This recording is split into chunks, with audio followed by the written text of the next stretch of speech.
न मैं गिरा और न मेरी उम्मीदों के मीनार गिरे, पर लोग मुझे गिराने में कई बार गिरे। इस वक्त मुख्यमंत्री हेमंत सोरेन मन ही मन यह शायरी जरूर कहते होंगे, क्योंकि चुनाव आयोग से एक लिफाफा आया था। आपको याद है या भूल गए?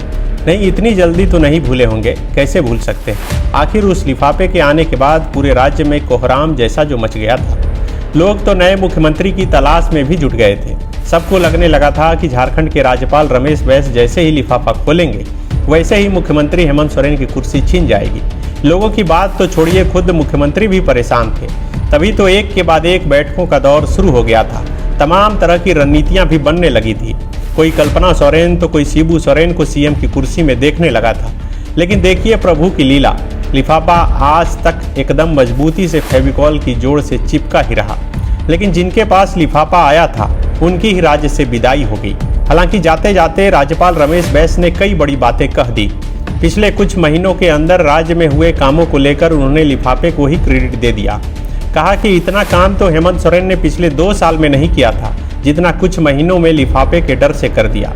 इससे झारखंड का ही भला हुआ। उन्होंने यह भी कहा कि मैंने तो स्पष्ट कह दिया था कि सीएम निश्चिंत होकर अपना काम करे, लेकिन फिर भी कोई अपनी परछाई से डर रहा था, तो मैं क्या कर सकता हूँ। राज्यपाल ने जाते जाते बताया कि वह लिफाफा इसलिए भी नहीं खोला ताकि झारखंड की सरकार अस्थिर न हो। पूर्व में झारखंड में सरकार अस्थिर होती रही है, जिसका परिणाम यहाँ के विकास के कार्यों पर पड़ा है। यह स्थिति फिर उत्पन्न न हो, इसलिए ही उन्होंने लिफाफा नहीं खोला। उन्हें लगा कि जब समय आएगा तो इस पर निर्णय लेंगे, लेकिन तब तक उनकी विदाई का लिफाफा आ गया। हालांकि उन्होंने कह दिया कि अब नए राज्यपाल सीपी राधाकृष्णन ही कोई निर्णय ले सकते हैं। अब यह उन पर है कि कब और क्या निर्णय लेते हैं। दूसरी ओर जाने से पहले उन्होंने मुख्यमंत्री हेमंत सोरेन की जमकर तारीफ की। कहा, हेमंत सोरेन बहुत अच्छे लीडर हैं। वे इतनी कम उम्र में मुख्यमंत्री बने हैं, इसलिए वे ऐसा काम कर सकते हैं जो लैंडमार्क साबित हो सकता है। हालांकि झारखंड के अधिकारियों के बारे में उन्होंने कहा कि उनके पास विजन की कमी है। मायूस होकर यह भी कहा कि झारखंड आने के बाद वह यहाँ जिस गति से विकास करना चाहते थे, नहीं करा पाए। यदि हेमंत उन सुझावों पर अमल करते तो राज्य का तेजी से विकास हुआ होता। उन्हें यह मलाल रहा कि यहाँ कानून व्यवस्था की स्थिति ठीक नहीं है। कई अधिकारियों को बुलाकर आवश्यक दिशा निर्देश दिए, मगर स्थिति नहीं सुधरी।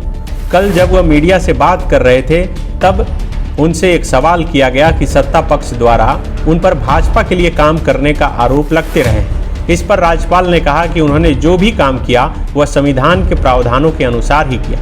कोई आरोप लगाता है तो लगाता रहे, लेकिन सच्चाई यह है कि उन्होंने राजभवन को कभी भाजपा कार्यकर्ताओं का दफ्तर नहीं बनने दिया। बायोम ने दिए हैं नीट 2022 के Jharkhand toppers. Class 8, 9, 10, 11th and 12th के स्टूडेंट्स के लिए आ गया है बायोम टैलेंट रिवॉर्ड एग्जामिनेशन, जहां उड़ान एडमिशन स्कॉलरशिप में पाएं up to 1.25 crore discount and up to 100% scholarship in classroom program along with cash prize and reward. बायोम, हीनू एवं नगरा टोली, रांची।